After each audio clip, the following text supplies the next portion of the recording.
अरिहन्ताणं नमो सिद्धाणं नमो आयर्याणं नमो वज्रायाणं नमो लोये सबसाहुणं नमः समे साराय स्वानुभूत्या च कांस्थिते चित्त स्वभावाय भावाय सर्वभावान्तरच्छिदे अनंत धर्मणस्तत्वं पश्यन्ति प्रत्यगात्मना अनेकान्तमयी मूर्ति नित्यमेव प्रकाशिताम् वन्दे तु सर्वसिद्धे ध्रुवे अचल मनोभवं गतिं पत्ते भोक्षामि समय पाहुड मृणमो सुध केवली भरिदम्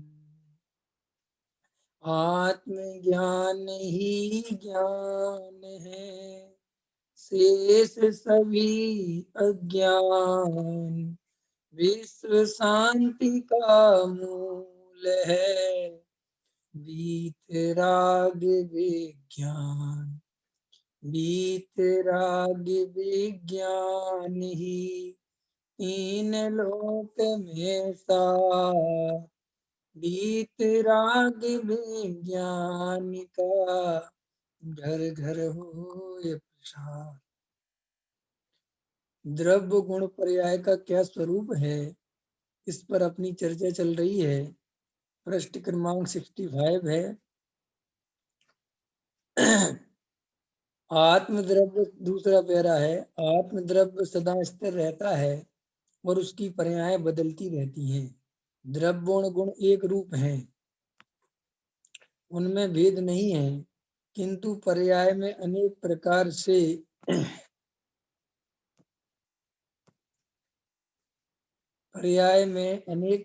से परिवर्तन होते रहते हैं, इसलिए पर्याय में भेद है। इसलिए द्रव्य गुण पर्याय का स्वरूप भिन्न भिन्न बताकर फिर तीनों को अभेद द्रव्य में समाविष्ट कर दिया है। इस प्रकार द्रव्य गुण पर्याय की परिभाषा पूर्ण हुई। द्रव्य गुण और पर्याय। द्रव्य किसे कहते हैं? गुणों के समूह का नाम द्रव्य है। जो अनंत गुण हैं, ज्ञान, दर्शन, चारित्र्य, वीर्य, सुख इत्यादि अनेक गुणों का समूह का नाम तो है द्रव्य। और द्रव्य के विशेषणों का नाम है गुण। गुण माने किसे? जो द्रव्य के संपूर्ण भागों में और उसकी संपूर्ण अवस्थाओं में पाए जाते हैं, उन्हें गुण कहते हैं। गुण बदलते नहीं, गुण सदा एक जैसे एक रूप रहते हैं, वे एक दूसरे में मिलते भी नहीं हैं और अपने अस्तित्व में सदा बने रहते हैं। तीसरा नंबर आता है पर्याय। पर्याय किसे कहते हैं? गुणों के परिणमन का नाम ही पर्याय है। पर्याय के बहुत सारे नाम है। व्यतिरेक को भी पर्याय कहते हैं। व्यतिरेक माने क्या होता है? भेद, एक में दूसरे का अभाव। पर्याय जो है वो एक समय में एक उत्पन्न होती है, फिर नष्ट होती है, फिर दूसरी पर्याय आती है। इस तरीके से पर्याय क्षणभंगुर होती है और द्रव्य और गुण स्थिर होते हैं। तो ये द्रव्य गुण पर्याय, इनका स्वरूप जानना अत्यंत आवश्यक है। क्यों? क्योंकि पर्याय का स्वरूप नहीं जानने के कारण पर्याय में अपनापन करके अनंत काल से हम दुखी हो रहे हैं। और द्रव्य और गुण का भी सच्चा स्वरूप नहीं जानते, तो इसलिए इनका स्वरूप जानना अत्यंत आवश्यक है। फिर अरहंत भगवान से इनकी चर्चा करी थी अपन ने, और उसी को फिर से गुरुदेव कह रहे हैं। अरहंत भगवान के द्रव्य गुण पर्याय को जानने वाला जीव अपनी आत्मा को जानता है। माने अरहंत भगवान को जानने का मतलब क्या है कि अरहंत भगवान अपने सामने विराजमान है कि अरहंत भगवान सदा काल कैसे हैं, उनका द्रव्य गुण पर्याय कैसा है। तो अरहंत भगवान के द्रव्य गुण पर्याय को जानकर ऐसा जाना कि ऐसा ही मेरा द्रव्य गुण पर्याय है, ऐसा ही मैं हूँ। अब ऐसा ही मैं हूँ तो अरहंत भगवान सुखी हुए, अरहंत भगवान सुखी हैं और मैं दुखी हूँ, तो क्यों हूँ? जब उनके जैसे द्रव्य गुण पर्याय मेरे हैं और मैं और एक दूसरे से बिल्कुल एक जैसे एक समान है, तो वे अनंत सुखी और मैं अनंत दुखी, ये प्रश्न खड़ा होना चाहिए। इस प्रश्न का खड़ा होना समझ लो तुम्हारे भव्यता की निशानी है, तुम्हारे जीवन में सुख समृद्धि आने वाली है अगर ये प्रश्न खड़ा होता है कि अरहंत भगवान सुखी हैं और मैं दुखी हूं तो क्यों हूं। जब अरहंत भगवान मेरे जैसे हैं, जैसे अरहंत भगवान का द्रव्य है, वो जीव है, मैं भी जीव हूँ, वो भी जानने देखने का काम करते हैं, मैं भी जानने देखने का काम करता हूँ, फिर मैं इतना दुखी क्यों हूँ। मैं ये चार गतियों की भ्रमणा में क्यों घूम रहा हूँ, कभी इधर कभी उधर, कभी इधर कभी उधर, मैं अनंत भगवान जैसा आनंद क्यों नहीं भोग पा रहा हूँ। ऐसा प्रश्न खड़ा करते हैं।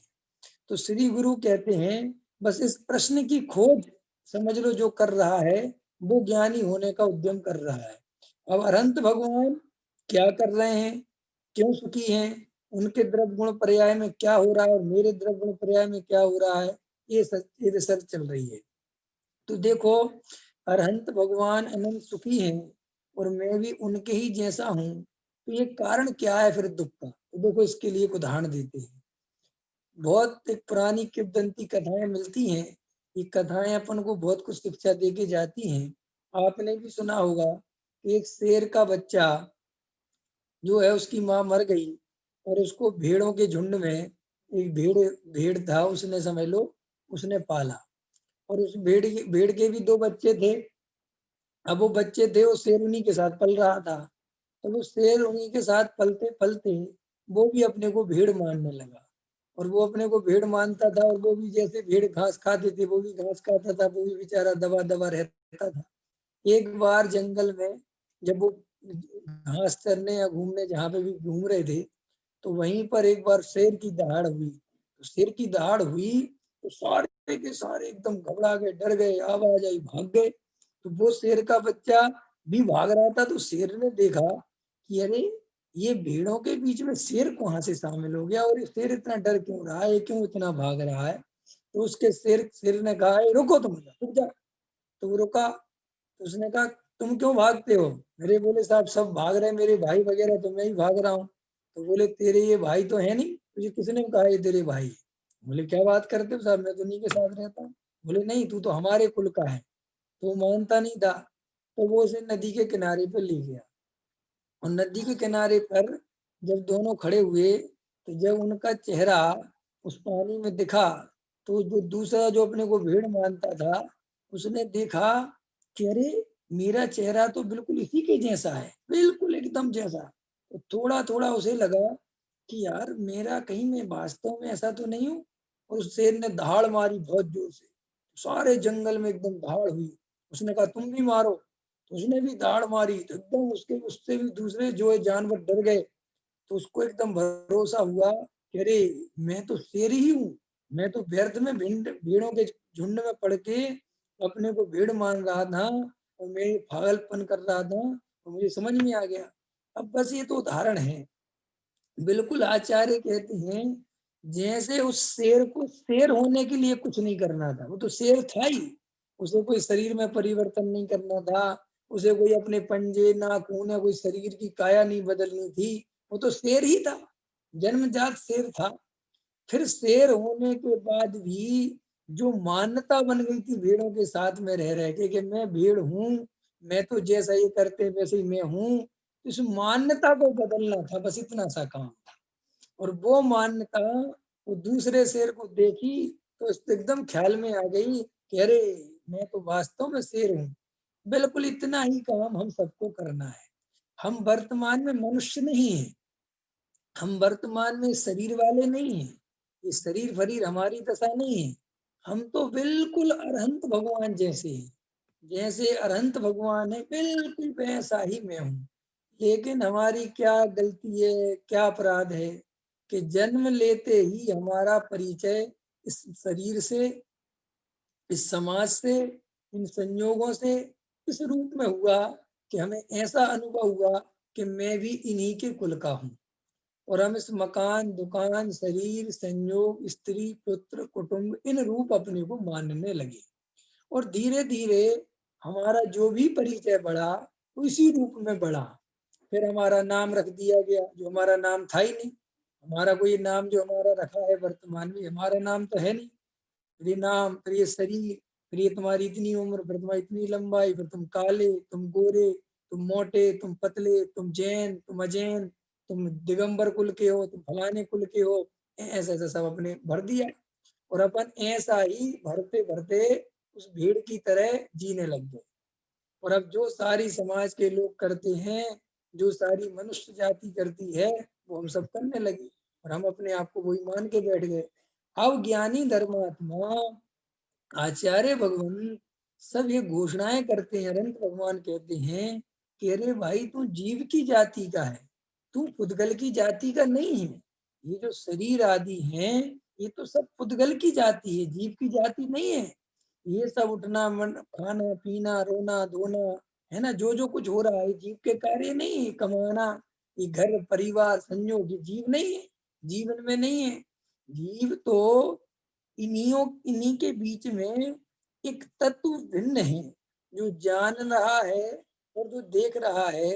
जो जानने देखने का कार्य कर रहा है, वो तुम हो। अब ये बात हमें पहचाननी है, इस बात पे हमें श्रद्धा करनी है, ऐसा अनुभव करना है। अब इसके लिए अरहंत भगवान हमारे सामने विराजमान है। इसके लिए हमारे सामने कुंद कुंद देव का समय सार विराजमान है।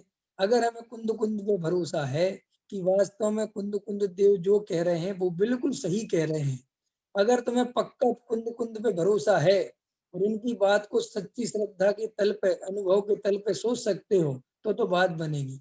देखो भाई, अगर हम कुंद कुंद देव पे भरोसा कर, इसलिए तो देव शास्त्र गुरु को थोड़ा सा ऊपर इसलिए रखा, किसी जीव को कोई ना कोई तो अवलंबन चाहिए जिस पे ये भरोसा कर सके। अगर इसको भरोसा ही नहीं आएगा तो ये बात मानेगा नहीं। जैसे देखो, लोक में हमें अपने माँ बाप पे भरोसा होता है।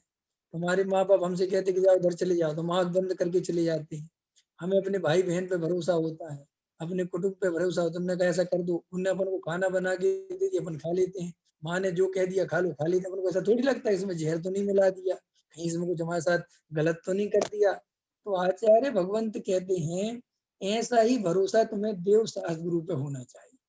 बिल्कुल ऐसा ही कि अनंत परमात्मा ने वास्तव में जो फरमाया है कि शरीर अलग है और आत्मा अलग है, और तुम आत्मा हो, इस शरीर नहीं हो।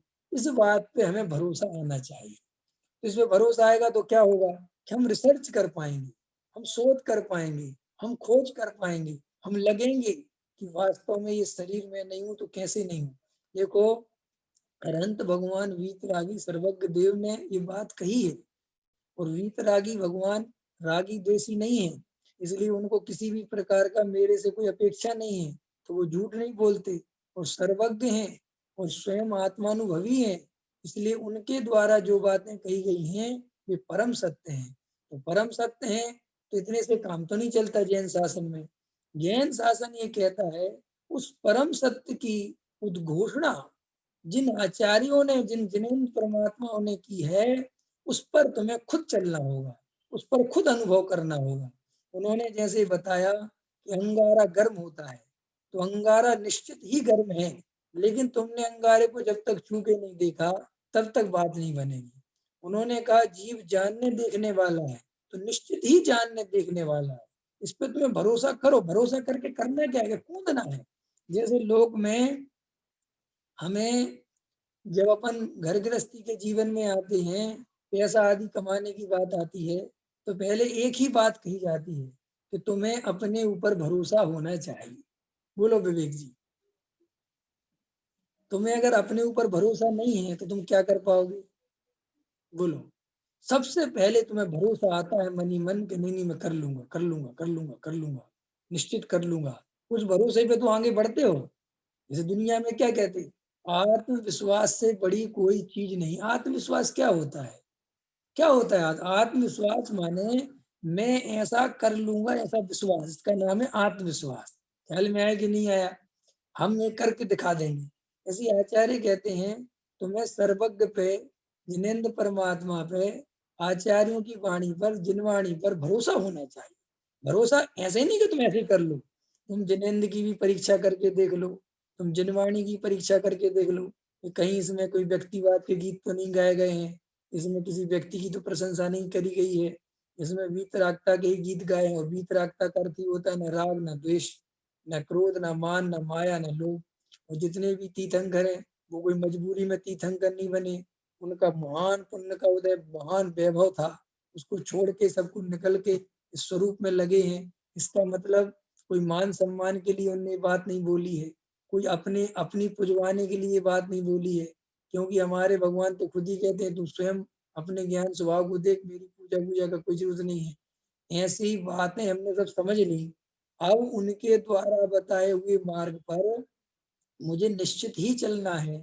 और उन्होंने कहा है कि हे जीवराज, अगर तुम सदा काल के लिए सुखी होना चाहते हो, वास्तव में ही तुम सदा काल मुक्ति मार्ग में चाहते हो, मोक्ष चाहते हो, स्वतंत्रता चाहते हो, पराधीनता से बंधन से तोड़ना चाहते हो, तो तुम कुछ नहीं, ये भेद ज्ञान करो। अब हम वेद ज्ञान करें, ये हमारा पुरुषार्थ है, ये हमें भरोसा। इसलिए क्या होता है वर्तमान में जो कहते ना कि तुम्हें देव शास्त्रों की श्रद्धा नहीं है, क्यों नहीं कहते, वो किस अर्थ में कहते हैं? वो इस अर्थ में कहते हैं कि देव शास्त्र गुरु की श्रद्धा जिसे होए और वो भगवान के बताए हुए मार्ग पर नहीं चले, ऐसा तीन काल में संभव नहीं है। तो फिर ये लोग इतनी दुनिया में पूजा कर रहे हैं, मंदिर जा रहे हैं, सुबह सुबह प्रक्षाल में जाते हैं, इतनी भक्ति करते हैं, सुबह अपन तो उठ नहीं रहे पर उठ के जा रहे हैं, तो क्या उनको भगवान पे श्रद्धा नहीं है? कि नहीं, उनको भगवान के बताए हुए मार्ग पे श्रद्धा नहीं है। भगवान पे तो ऐसी श्रद्धा तो है कि जो भगवान है और तीन लोक के नाथ हैं और जो बहुत अच्छे हैं और इनकी पूजा करनी चाहिए, इनकी महिमा करनी चाहिए, इनका प्रक्षाल करने से जन्मों जन्मों के पाप कट जाते हैं। अरे ये जैन ही नहीं है जो अपने कुल, ये बातें सब उनके दिमाग में भर दी जाती है और भरी रहती हैं। तो काय के जैन जो मंदिर ना जाए, जो पूजा ना करें, जो प्रक्षाल नहीं करें, वो कैसे जैन? तो ये बातें हमें अट्रैक्ट करती हैं, और हमें अकेले नहीं करती, हर जाति के लोगों करती। देखो, हमने और आपने तो इतनी पढ़ाई कर भी ली धर्म की, बहुत सारे हिंदू हैं, मुसलमान हैं, ईसाई हैं, पारसी हैं, सिख हैं, जितनी जितनी जातियां, जितने जितने पंथवाद हैं, सब कुछ हैं, वे सबके सब अगर अपने अपने लेवल पे पूजा पाठ में लगते हैं कि नहीं लगते, सब करते हैं वो। तो वो करते क्यों हैं कि उसमें दो तीन बातें कॉमन है और वे सभी जीवों के साथ चलती हैं। ये कोई जैनियों के साथ विशेष ऐसा नहीं, सब धर्मों में कॉमन एक बात है कि जन्म से सिखाया जाता है कि भगवान, ये हमारा कुल है, ये हमारा धर्म है, ये हमारी जाति है। कभी जात की इज्जत नहीं झुकने देना, कभी अपना धर्म बदनाम मत होने देना। अपना धर्म सबसे बड़ा है।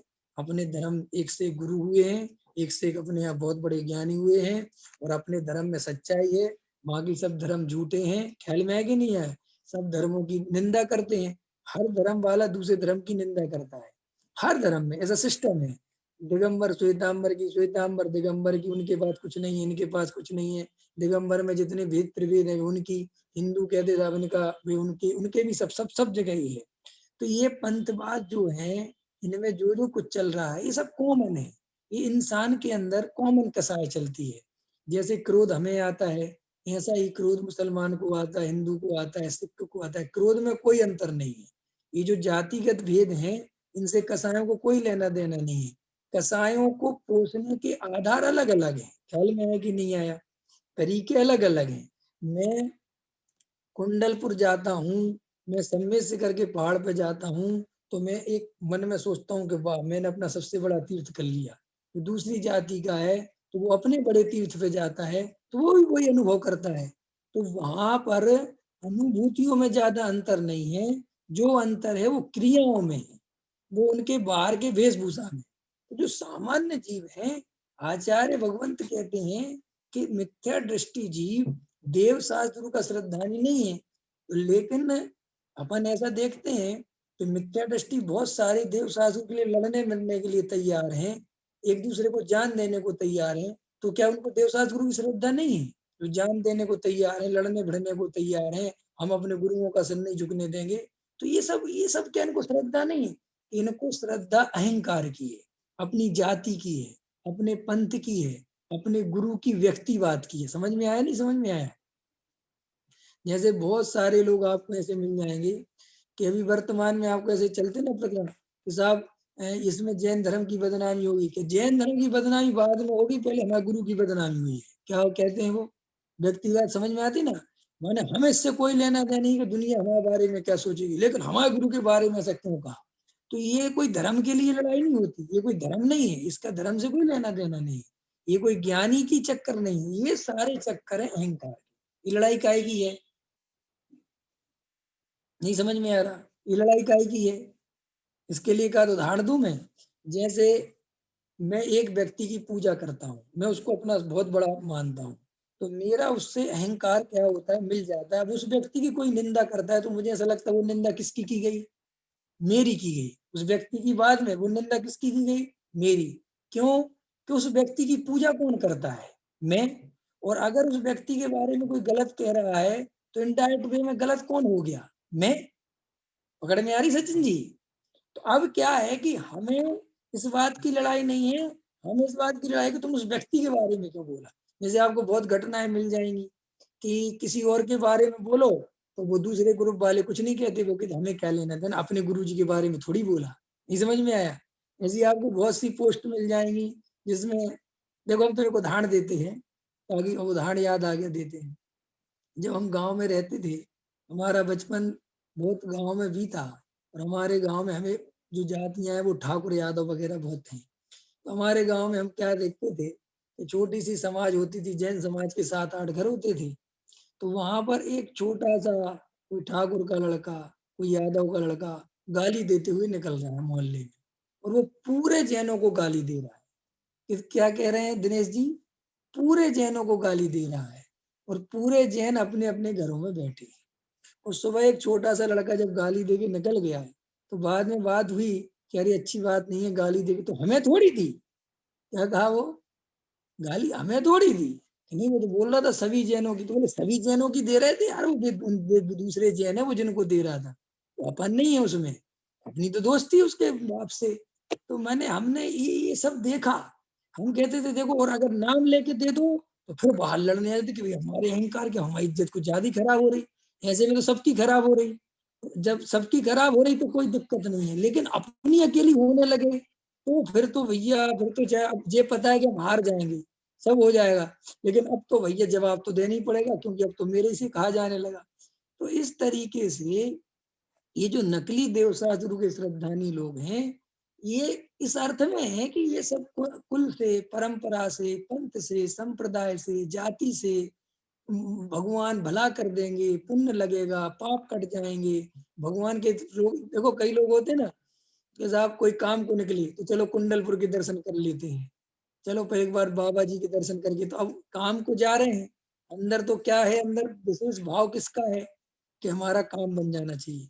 तो जिस दिन आप देखना, नोटिस करना अपने अपने जीवन में किया होगा, आप जिस दिन किसी विशेष कार्य को जा रहे होंगे, उस दिन को आपको भगवान के दर्शन करने का विशेष भाव आए। देखा होगा, नोटिस किया होगा, कहो तीर्थ पड़े और अरे चलो दर्शन करते हुए निकल जाओ। अंदर में अभिप्राय अधिकतर लोगों का ऐसा होता है कि कम से कम दर्शन करने जाएंगे तो काम बन जाएगा। ख्याल में है कि नहीं है। तो अधिकतर 90% केस में हमारे जीवन में अभिप्राय में देव शास्त्र गुरु हमारे लिए एक तरह के, जैसे लौकिक प्रयोजन की सिद्धि के लिए हम सभी लोगों से संबंध बनाते हैं, ऐसे ही देव शास्त्र गुरु में दो बातें सम्मिलित होती हैं, एक लौकिक प्रयोजन और एक सामाजिक प्रयोजन, और एक तुम्हारे कुल परंपरा से जन्म से दिए गए संस्कार। ये 2-3 चीजें उसमें काम करती हैं। और चौथी चीज काम करती है, सबसे इंपॉर्टेंट, अहंकार। क्या काम करता है, अहंकार। तो आप और हम जो ये सोचते हैं कि सुबह जो पूजा में जा रहे थे उनको देव साधु गुरु की श्रद्धा, श्रद्धा है, हम ये नहीं कह रहे श्रद्धा नहीं है, लेकिन जैसी श्रद्धा से सम्यक दर्शन होता है वो वाली श्रद्धा नहीं है। श्रद्धा है इस टाइप की कि हमारे भगवान है, और भगवान का प्रक्षाल करे बिना मेरे पेट में भोजन चला जाए, इससे बड़ा पाप कोई दूसरा नहीं है। भगवान का प्रक्षाल किए बिना एक गिलास पानी पी लूं, इस टाइप के उनको गहरे, समझ लो, वो संस्कार है, ऐसी ताकत लगती है, जैसे अंदर में भाव जगते हैं। तो वो कोई ऐसी श्रद्धा के लिए प्रक्षाल नहीं होता कि सम्यक दर्शन हो जाए, क्योंकि सम्यक दर्शन से तो कोई लेना देना ही नहीं है। तो फिर अंदर वो क्या चला जाता है कि सुबह सुबह बिना भगवान के दर्शन के भैया, अरे तो मन में एक जो गिलानी उत्पन्न होती है, जो मन में एक पाप भाव उत्पन्न होते हैं, उन पाप भावों की क्षमा याचना है, एक प्रकार का वो पूजा पाठ, वो भक्ति है। समझ में आया ना? एक मन को तसल्ली मिल जाती है। जैसे मैं आपको बताऊं क्या होता है, कभी कभी हमने कोई काम बुरा कर दिया, कोई काम ऐसा कर दिया, गलत कर दिया, तो अपन उसकी भरपाई दूसरी चीजों से करते हैं। देखा आपने? जैसे अपन से किसी का नुकसान हो गया किसी रूप में, तो अपन उसको फिर पैसे दे दे, अरे भैया पैसे ले लो, हम आपका वो तो नहीं कर सकते, या कोई और काम कर देना है, हम आपके काम आ जाएंगे, हमने आपके साथ थोड़ा ऐसा, ऐसा होता है कि नहीं होता? कोई किसी की मदद कर दी, किसी को 2 रुपए ज्यादा दे दिया, अरे तुम्हें बहुत अच्छा। तो ऐसे ही अपन भगवान के साथ तो सेम चीज करते हैं कि हमारे मन में यार ऐसा नहीं लगे हम तो पाप ही पाप कर रहे हैं, हम तो यार दिन भर कुछ करते नहीं। तो सुबह जो एकदम इतनी भक्ति उमड़ती है, शाम कोई मंदिर कराती, जाप भी कराती है, वो कोई ये देव शास्त्रों की जो श्रद्धा जैन धर्म में या धर्मों में जो भक्ति वाली बात है, वो किसी दर्शन में नहीं है। मैंने खाली जैन दर्शन की बात नहीं, सभी दर्शनों में, सभी संप्रदायों में, कोई भी संप्रदाय हो, सभी में जो इतनी भक्तियां चलती हैं, इतनी पूजा पाठ चलती हैं, उनमें किसी में भी पारमार्थिक प्रयोजन की सिद्धि के लिए नहीं चलती। वो अधिकतर इसी प्रयोजन से चलती रहती हैं, कुल से, परंपरा से, जो टोडामल साहब ने सारा वर्णन किया है, और उसी की याद है। तो देखो, हम जो चर्चा चला रहे हैं कि देव शास्त्र गुरु की सच्ची श्रद्धा तो सम्यक दृष्टि को होती है, लेकिन सच्ची श्रद्धा के पहले भी एक श्रद्धा होती है, तभी सम्यक दर्शन होता है। तो सम्यक दृष्टि के पहले क्या श्रद्धा होती है कि देव शास्त्र गुरु की वाणी पर भरोसा, ये पहले चाहिए। अगर देखो, देह और आत्मा तो बाद में अनुभव में आएंगे, लेकिन ये देह और आत्मा जुदे जुदे हैं, ये बात जिसने कही उस पर भरोसा करना पड़ेगा कि नहीं?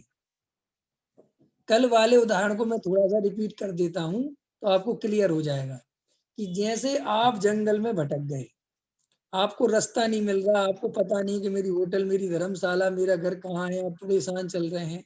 आपको एक राहगीर मिला, उस राहगीर ने आपको जो एड्रेस बताया, जो पता बताया, तो उस पर भरोसा करना पड़ेगा कि नहीं करना पड़ेगा? बोलो।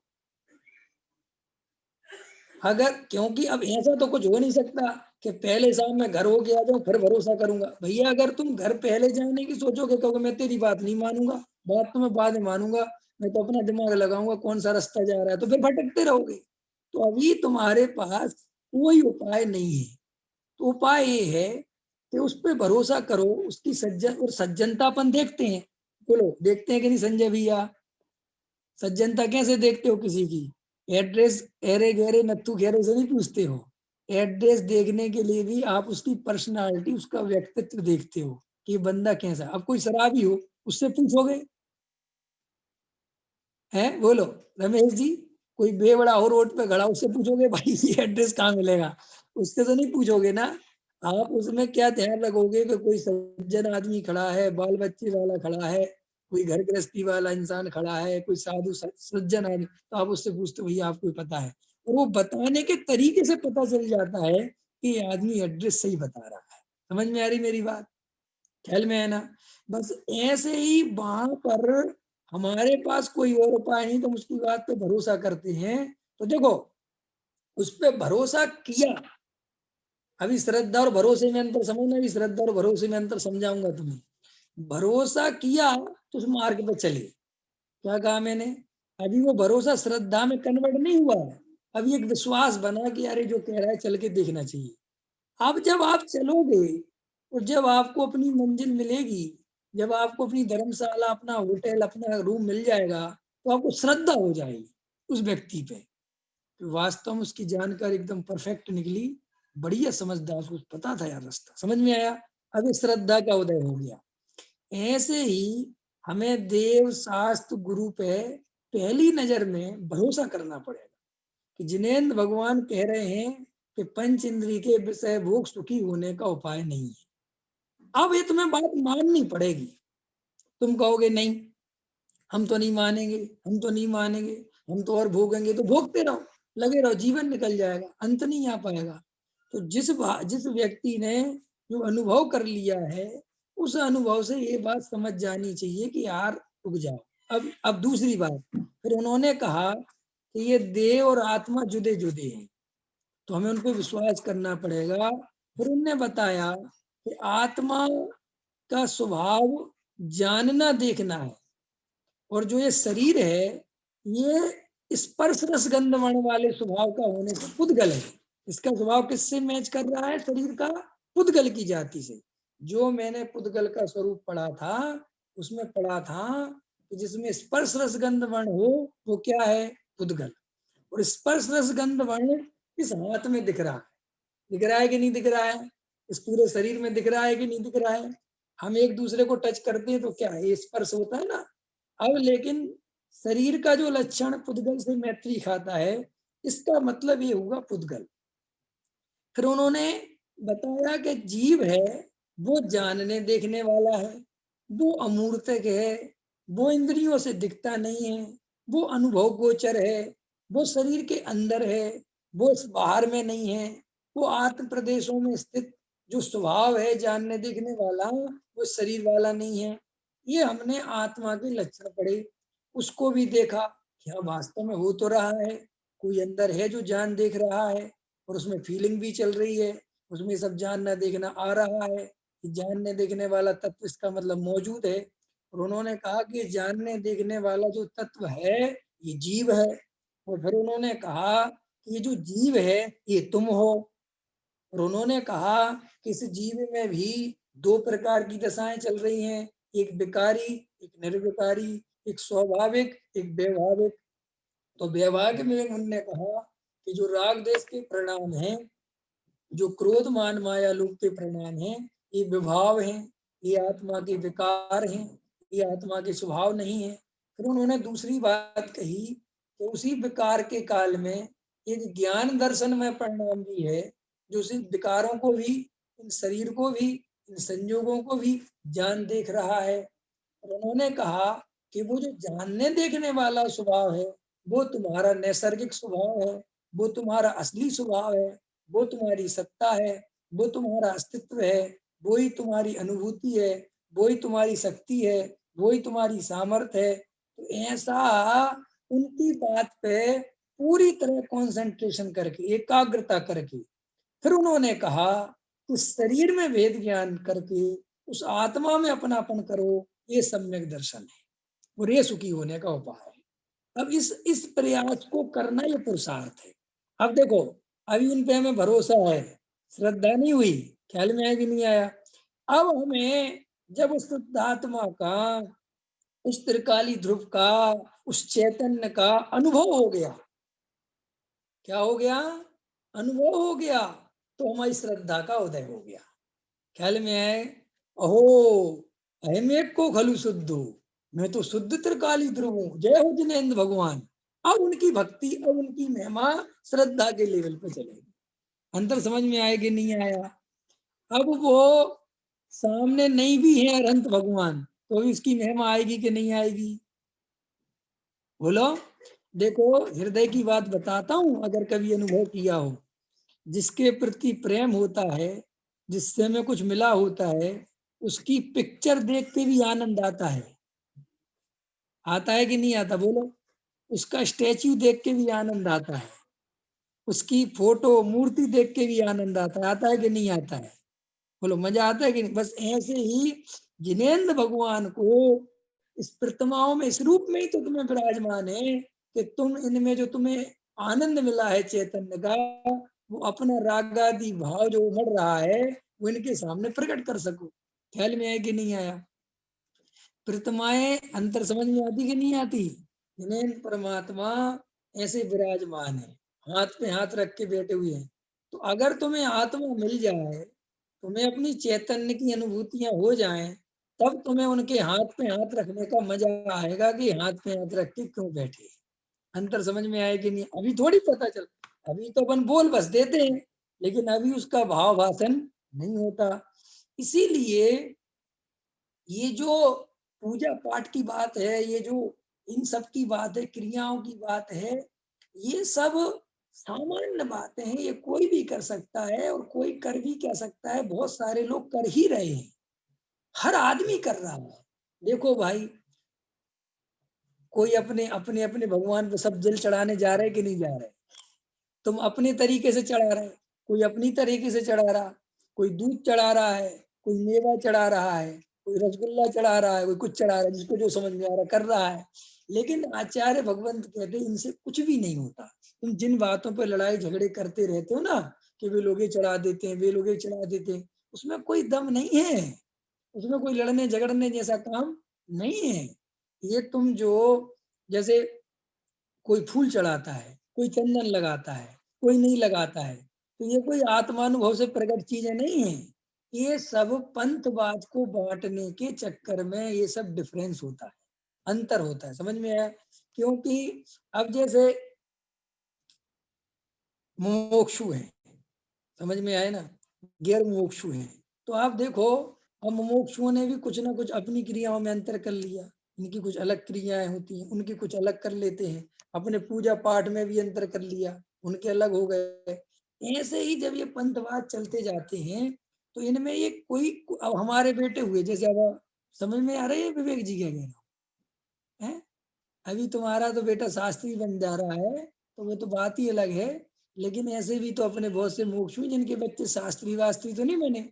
अब वे लेकिन वे मोक्षुओं के नियम का पालन करते हैं। उनसे पूछो कि तुम्हें यार कितना पता है, वो कहते कुछ नहीं पता। हमारे यहाँ ऐसे ही चलता है। ये कैसे चलता है कि तुम जो है ये पूजा यही वाली क्यों करते हैं? हमारे पिताजी ही करते हैं, हमारे यहाँ तो यही होती है। अच्छा तुम ये जो है वो बोलते हो बिन जाने व जान के रही टूट जो कोई तुम प्रसाद है परम गुरु सो सब पूरन हो पूजन विजानू नहीं नहीं जानू हवान और विसर्जन हूँ नहीं क्षमा करो भगवान मंत्रहीन धनहीन हूँ क्रियाहीन जिन देव क्षमा करो राखो मुझे देव चरण की सेव आए जो देवगण पूजे भक्ति प्रमाण। अरे मोक्ष ने तो कहना बंद कर दिया। आए जो देवगण, इनके यहाँ तो देवगण आते नहीं। और अब वो बेटा बोलेगा हम भी नहीं बोलेंगे, लेकिन इसके बोलने और नहीं बोलने में कोई दम नहीं है। ये कोई बहुत विशेष, ये तो सब चलते रहते हैं। लेकिन सारी दुनिया इन क्रिया कांडों में ऐसी लड़ाई झगड़े करती है, ऐसे उलझे रहते हैं। लोग पूजाओं पे लड़ाई करते हैं, ये पूजा गलत है, ये पूजा मेरे सही नहीं है, उस पूजा मेरे से, जबकि ये समझ में नहीं आता इनसे कोई विशेष संबंध धर्म का नहीं है।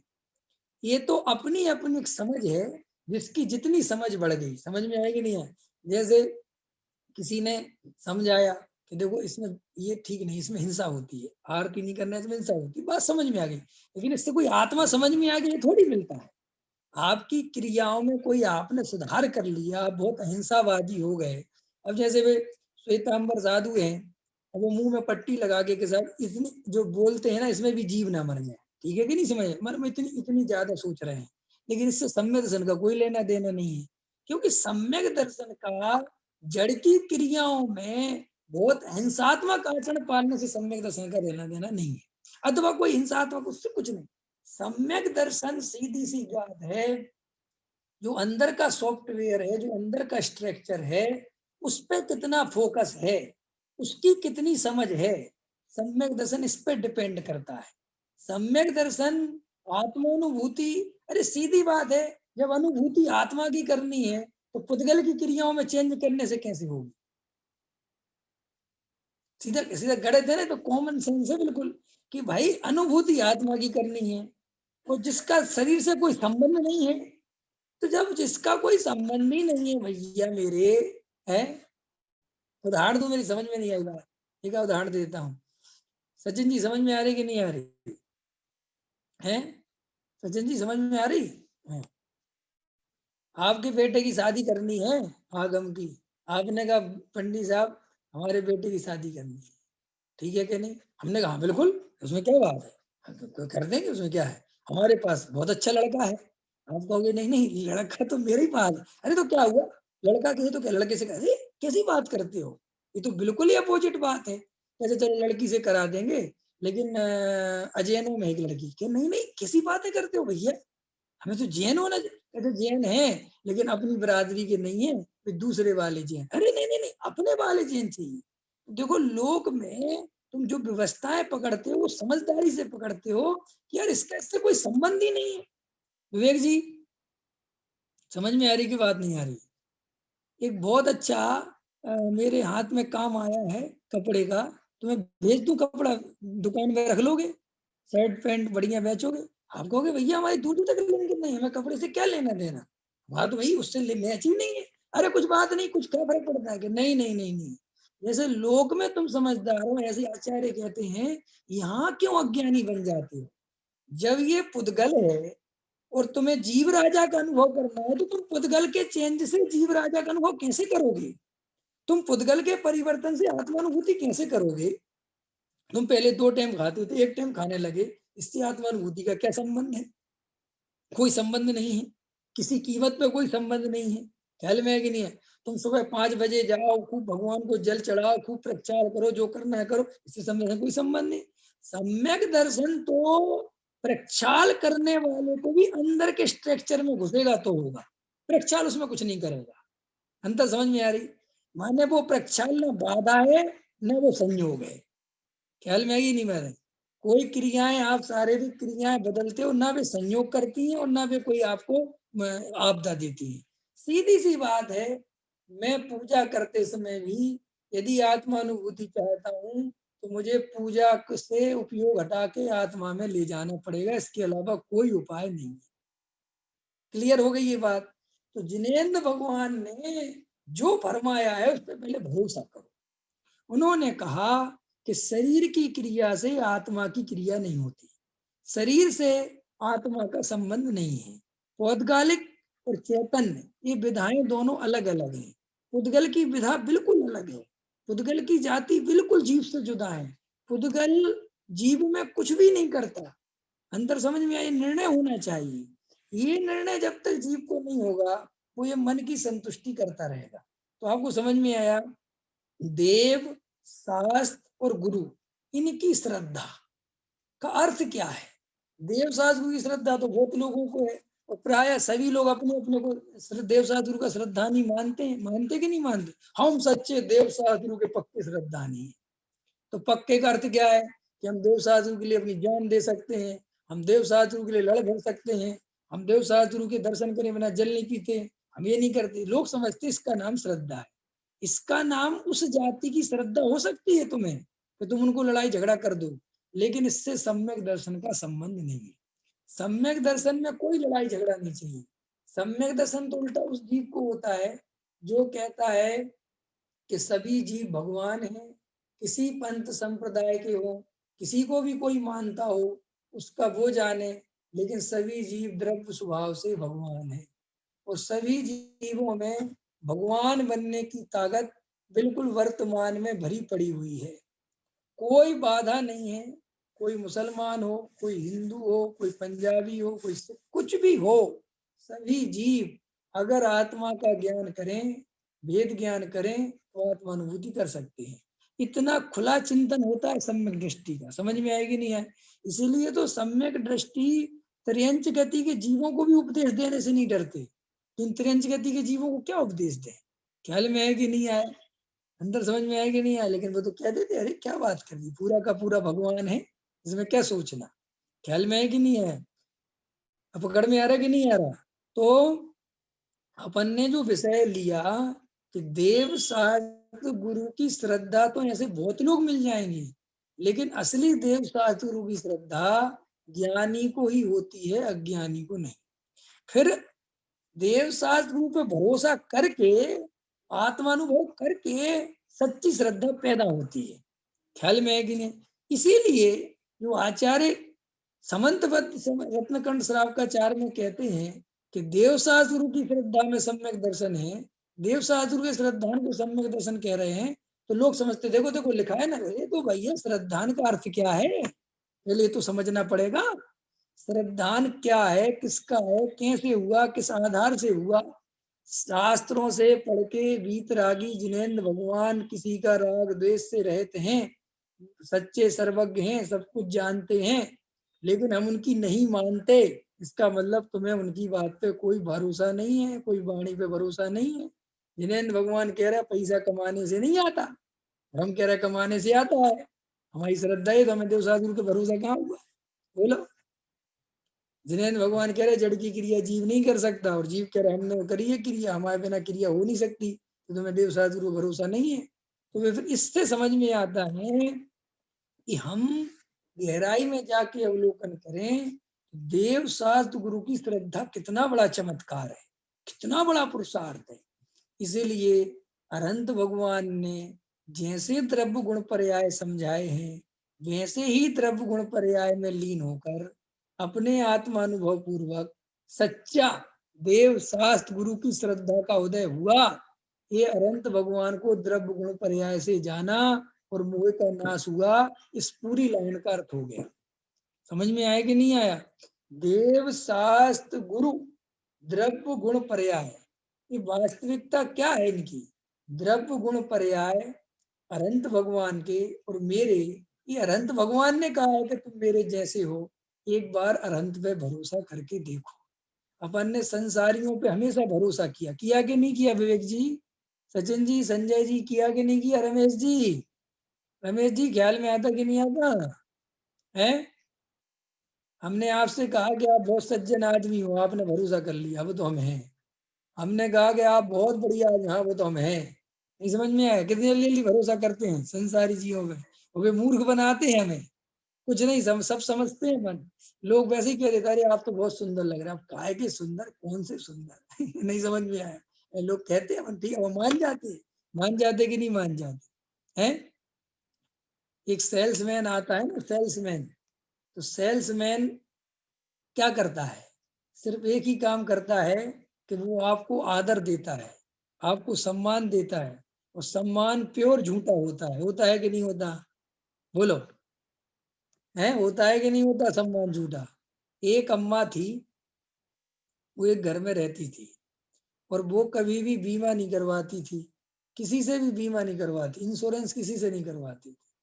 एक से एक इंश्योरेंस करने वाले, समझ गए ना, एजेंट गए, लेकिन उसने किसी से वो भगा देती थी। एक नया उसी गांव में इंश्योरेंस करने वाला आया और दो चार जो पुराने इंश्योरेंस वाले थे उनने कहा अगर तुम में दम हो तो इस अम्मा का इंश्योरेंस करके दिखाओ। ख्याल में है कि नहीं आया? ये कराती नहीं। उसने कहा कि चैलेंज, बोले चैलेंज, ठीक है। तो वो धीरे से क्या हुआ कि अम्मा की दिनचर्या देखने लगा कि अम्मा करती क्या है। तो अम्मा सुबह सुबह सबसे पहले उसके घर के बाहर एक बगिया लगी थी छोटी सी, उसमें पानी देती थी और उसमें 2 4 10 फूल लगे हुए थे। तो वो 2 4 दिन तो वहां टहलता हुआ निकलता और एक दिन अम्मा से बोलता है बाहर खड़े होके, अम्मा जी नमस्कार। अम्मा ने बोला हाँ बोलो नमस्कार। बोले अम्मा, मैंने दुनिया में बहुत गार्डन देखे बड़े से बड़े, लेकिन आपका छोटा सा गार्डन बहुत सुंदर है और उसके फूल तो गजब ही गजब है। अब अम्मा को पूरे गांव में आज तक किसी ने नहीं बोला था और अम्मा हमेशा सोचती थी काश कोई तो ऐसा बोले। और अम्मा ने कहा आओ ना, आओ अंदर आओ। बोले तुम बड़े जानकार लगते हो बाग बगीचों के। बोले हाँ बहुत। बोले और बताओ? बोले फूल तो बहुत ही अच्छे हैं, बहुत ही सुंदर। मेरे को तो ऐसा लगता है कि बस ऐसे मेरे पास होते। बोले अंदर आओ, अंदर आओ। अंदर अंदर चला गया और अम्मा की तारीफ करने लगा, आपका पानी देने का तरीका, आपकी देख रेख, कितना समर्पण है आपका बगीचे के प्रति। अम्मा एकदम प्रसन्न, बहुत प्रसन्न। उन्होंने कहा तुम गांव में नए लगते हो? बोले हाँ अम्मा नया हूँ। बोले अच्छा अच्छा, चाय पीने आना। ऐसा वो 2 4 दिन जाने लगा, अम्मा की तारीफ करने लगा, अम्मा चाय पिलाने लगी। एक दिन वो अम्मा उससे बोली खुद ही सामने से कि एक बात बताओ भैया। बोले बोलो अम्मा। बोला तुम्हारा इंश्योरेंस के बारे में क्या विचार है? ये कई लोग आते हैं मेरे पास, इंश्योरेंस करा लो, बहुत काम की चीज है, तो मैं तो भगा देती हूँ, तो किसी की नहीं सुनती। लेकिन मुझे तुम भले आदमी लगते हो, समझदार लगते हो, तुम बताओ इंश्योरेंस कराना चाहिए कि नहीं? उसने कहा बिल्कुल कराना चाहिए, तो बहुत बढ़िया चीज है। तो उस अम्मा ने कहा किससे कराना, किससे कराऊं? तो बोले मैं ही करता हूँ। क्या कहा उसने? कि मैं ही करता हूँ, आप कहो तो मैं कर दूं, वरना मेरे को ऐसी कोई जरूरत तो नहीं है। अरे बोले बेटे बस तुम कर दो। वो इंश्योरेंस करके आ गया अम्मा का, शर्त जीत गया। बोलो हमारे जीवन में क्या होता है?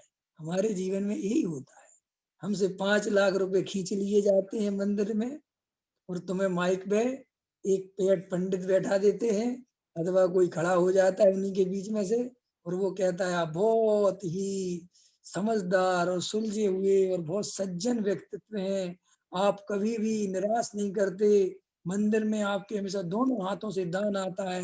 बस 2 4 बातें कहता है, आप एकदम प्रसन्न हो जाते हो और फिर कहते हो कि अगली बार फिर मेरे से ले लेना। बोलो, अगर वो आपसे ये नहीं बोले तो आप अगली बार क्या इसी बार के देने में हिचकिचाने लगो, कुछ बोला तो है नहीं मेरे बारे में, किस बात के दूं मैं? तो श्री गुरु कहते हैं इस जीव को इन महामूर्खों पे भरोसा है, इन अज्ञानियों पे जो कुछ जानते ही नहीं, और जो शासन सर्वज्ञ देव हैं, जो जिनेन्द्र भगवान हैं, जिनने सारे जगत का अवलोकन कर रहे हैं, जो परम वीतराग मुद्रा को धारण करे हुए हैं, जिनने निरपेक्ष भाव से, निकांक्षित भाव से, निर्विचिकित्सा भाव से, राग द्वेष से रहित होकर तुम्हें भगवान बनने की विधि बता दी, ऐसे जिनेन्द्र भगवान पे भरोसा नहीं करता। मुझे निहाल भाई का बोल बहुत अच्छा लगता है कि मैं अनंत सिद्धों के ज्ञान में झलक रहा हूँ, अनंत सिद्ध मुझे एक साथ जान रहे हैं, ये मेरे लिए कम सौभाग्य क्या जो मैं इन संसारियों के जानने के लिए परेशान हूँ, और हमें अनंत सिद्ध जान रहे हैं, इस बात की कोई खुशी नहीं है, लेकिन हमें 2-4-10 लोग जानने लगे तो हमें मजा आ जाता है। और आपको पता है ये 2-4 लोग जानते हैं कि तभी तक मजा है विवेक जी। जब ज्यादा लोग जानने लगते हैं तो उसकी सजा नहीं पता। समझ में आया ना? हम क्या है, इंसान की फितरत ऐसी है कि जब वो रास्ते से निकलता है उसे कोई नहीं पूछता, कोई राम राम नमस्कार जय जिनेंद्र नहीं करता, उसको बड़ा तकलीफ होती है यार, अपनी कोई इज्जत ही नहीं। तो वो सुपरस्टारों को देखता है, फिल्मी स्टारों को देखता है, बड़े बड़े नेताओं को, अभिनेताओं को, विद्वानों को देखता है, तो उसको अंदर ही लगने लगता है देखो यार इज्जत देखो इनकी, जहाँ खड़े हो जाते हैं वही लोग घेर लेते हैं, जहाँ खड़े हो जाते हैं वही लोग घेर लेते हैं, ऑटोग्राफ दो, ये दो, वो दो, और कैसा इनका ताम झाम चलता है। मजा तो इसमें आता है, लेकिन तुम्हें नहीं पता, उन नेताओं से, उन राजनेताओं से तो पूछो, वे एकांत के लिए तरसते हैं। काय के लिए तरसते हैं? एकांत के लिए। क्यों कि जब सारी दुनिया अपने को गौर करने लगती है, सब सब लोग देखने लगते हैं, तो पानी पीना भी मुश्किल हो जाता है। क्या कहा मैंने? पानी भी नहीं खुल के पी सकते, क्योंकि हर जगह इज्जत का सवाल है। अब तुम्हें पता है ये जितने नेता अभिनेता हैं, ये आपने तो शादी के मेकअप में थक गए होगे आप सचिन जी, हुआ था मेकअप वेकअप के नहीं है? शादी का मेकअप हुआ है तुम्हारा कि नहीं ब्यूटी पार्लर में जाके? हाँ, तो वहां अपन 1-2 बार में ही टाइट हो जाते हैं कि भैया बस बस बस। सच बता रहा हूँ, मुझे तो इतनी नफरत है, मैं शेविंग कराने भी कोशिश करता हूँ कम से कम घर पे ही हो जाए। वो खुदा ना खास्ता ही बाल वाल कटाने जाना पड़ता है मुझे, उसके आधा घंटा बेचैन लगता है, 15 मिनट कब खत्म हुई समस्या। हमें उस दिन वो कहेगा क्रीम लगा दूं, ये लगा दूं, मेरे भैया छोड़ दे मेरे को। तो वे देखो, एक कदम घर से बाहर निकलते हैं उसके पहले 3 घंटे तैयार होते हैं। सोचो बात, कल्पना करो आप, एक कदम उनको 10 जगह कहीं जाना है तो पहले इतना सारा तैयार होना पड़ता है। अब आपको उसकी कीमत पता है कितनी तकलीफ होती है जब नाम हो जाता है। ये जो बूढ़े बूढ़े फिल्मी स्टार हो जाते हैं ना, ये बाहर नहीं निकलते घरों से, इनको इतना अंदर इतनी इतनी ज्यादा ऐसा वो डिप्रेशन हो जाता है कि मैं कभी कैसा लगता था और अब मैं कैसा लगने लगा हूँ। मैं बाहर जाऊंगा तो फ्लैश चमकेंगे, मेरी फोटो अखबार में छपेगी, मैं कितना गंदा लग रहा हूँ। तो बेचारे डिप्रेशन में घर में घुसे रहते हैं, वही शराब पीते रहते हैं। आज मैंने एक वीडियो देखा, उसका भी दिखा रहे थे, कहीं से वायरल हुआ ऋषि कपूर का, कि जब वो अंत में मर रहा था और उसका वो किसी ने बनाया होगा, वो वायरल किया, उसमें दिखाया कि देखो दशा। तो मैंने देखा, मैंने कहा देखो बाप रे बाप, ये वो ऋषि कपूर है और अब ये ऋषि कपूर है। समझना मेरी बात, मैं क्या कहना चाहता हूँ। तो तुम और हम जिस मान कसाय के लिए परेशान है ना, लोग हमें जाने जाने जाने, भैया कोई नहीं जाने, इसका दुख छोड़ दो, ये हटा दो कि कोई नहीं जानता, ये महासुखी हैं। अपन चाहे जैसे अपनी आराधना करो, कोई मतलब नहीं, कोई हमें जानता नहीं, ये ज्यादा परिचय बढ़ाना महा दुखदाई है। समझ गए ना? लोग पंडितों को देखते ना, पंडितों को, तो मजा तो आता जब नए नए पंडित बनते हैं, बहुत मजा आता है। लोग घेर लेते हैं, बार बार पूछते हैं, फिर धीरे धीरे वो इतनी आफत लगने लगती है कि किस किस को वही वही जवाब दो, फिर कभी किसी का फोन, कभी कोई, कभी कोई, कभी कोई, और अब गलत जवाब दे नहीं सकते। बोलो संजय जी, समझ में आ रहा है? बोलो बकवास बंद कर दो, वो एक ही प्रश्न पूछता है, ऐसा बोल दो तो क्या होगा कि एक श्रोता कट जाएगा, एक भक्त कम हो जाएगा। अब इसका भैया झेलो, ये जो कह रहा भैया सुनो, इसकी समझ में आएगा नहीं आया? इस तरीके से महा आकुलता में जीवन होता है ये परिचय बढ़ाने से। इसलिए अपने आत्मा का परिचय करो, वेद ज्ञान करो, यही सुखी होने का उपाय है। सहजानंदी शुद्ध स्वरूप।